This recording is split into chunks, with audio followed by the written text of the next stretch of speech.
Hello. അപ്പോൾ let's continue with Saudi. സൗദിയിലേക്കാണ് നിങ്ങൾ വരാൻ നോക്കുന്നതെങ്കിൽ നിങ്ങൾക്ക് ഒരുപാട് ഓപ്ഷൻ ഉണ്ട്. ഒന്ന്, നമുക്ക് ഗവൺമെൻറ് സെക്ടറിൽ അണ്ടർ MOH നമുക്ക് വർക്ക് ചെയ്യാം, അല്ലെങ്കിൽ MOD വർക്ക് ചെയ്യാം. അതല്ലെങ്കിൽ പ്രൈവറ്റ് ഹോസ്പിറ്റൽസ്, ക്ലിനിക്സ്, അങ്ങനെ ഒരുപാട് ഓപ്ഷൻസ് ഉണ്ട് നമുക്ക് നഴ്സുമാർക്ക് സൗദിയിലോട്ട്.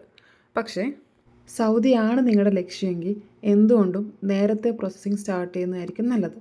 കാരണം ഇപ്പോൾ അണ്ടർ MOH മിനിസ്ട്രി ഓഫ് ഹെൽത്തിലൊക്കെ ഇൻ്റർവ്യൂ വിളിക്കുന്നത് കുറവാണ്, കയറി വരാൻ വേണ്ടിയിട്ട് ലാഗ് ആവുന്നുണ്ട്. അതുകൊണ്ട് സൗദിയാണ് ലക്ഷ്യമെങ്കിൽ നമ്മൾ നേരത്തെ തന്നെ അതിൻ്റെ പ്രോസസ്സിങ്, ഡാറ്റ ഫ്ലോ, അത് ഇതെന്നൊക്കെ പറഞ്ഞിട്ട് അങ്ങനെ കുറേ കാര്യങ്ങളുണ്ട്. അതൊക്കെ നമ്മൾ നേരത്തെ ചെയ്ത് വെക്കുകയാണെങ്കിൽ അത് തന്നെ നമുക്കൊരു ഇൻ്റർവ്യൂ വരികയാണെങ്കിൽ നമുക്ക് കൂടുതൽ പ്രയോറിറ്റി കിട്ടും, നമുക്ക് പെട്ടെന്ന് തന്നെ കയറി വരാനുള്ള ചാൻസ് കൂടുതലാണ്. അപ്പോൾ ഇതിനൊക്കെ മുന്നേ നമ്മൾ ഏറ്റവും നല്ലത് നമ്മളൊരു ഏജൻസിനെ കോൺടാക്റ്റ് ചെയ്യുക എന്നുള്ളത്.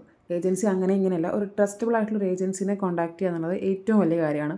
അപ്പോൾ ബാക്കി നമുക്ക് നമ്മുടെ ഗൈഡൻസ് തരാനും നമുക്ക് എങ്ങനെയാണ് വേണ്ടത്, ഏത് ഹോസ്പിറ്റലിലേക്കാണ് പോകേണ്ടത്, ഏത് സ്ഥലത്തേക്കാണ് പോകേണ്ടത്, നമ്മുടെ ആവശ്യത്തിനനുസരിച്ച് അവർ നമ്മളെ ലീഡ് ചെയ്യുന്നതായിരിക്കും. യൂറോപ്യൻ കൺട്രീസിലൊക്കെ ചാൻസ് കുറഞ്ഞു വരുന്നതുകൊണ്ട് എല്ലാവരും തന്നെ ഇപ്പോൾ GCCയിലോട്ടാണ് നോക്കി വരുന്നത്, പ്രത്യേകിച്ച് സൗദി. റിഗാർഡിങ് ഏജൻസീസ്, ഒരുപാട് ഫേക്ക് ഏജൻസീസ് ചുറ്റുമുണ്ടും. എനിക്ക് പേഴ്സണൽ അറിയാവുന്ന എൻ്റെ ഫ്രണ്ട്സൊക്കെ 2-3 പേര് പെട്ടുപോയിട്ടുണ്ട്. അപ്പോൾ ചൂസ് ചെയ്യുമ്പോൾ നോക്കി കണ്ടും ചൂസ് ചെയ്യുക.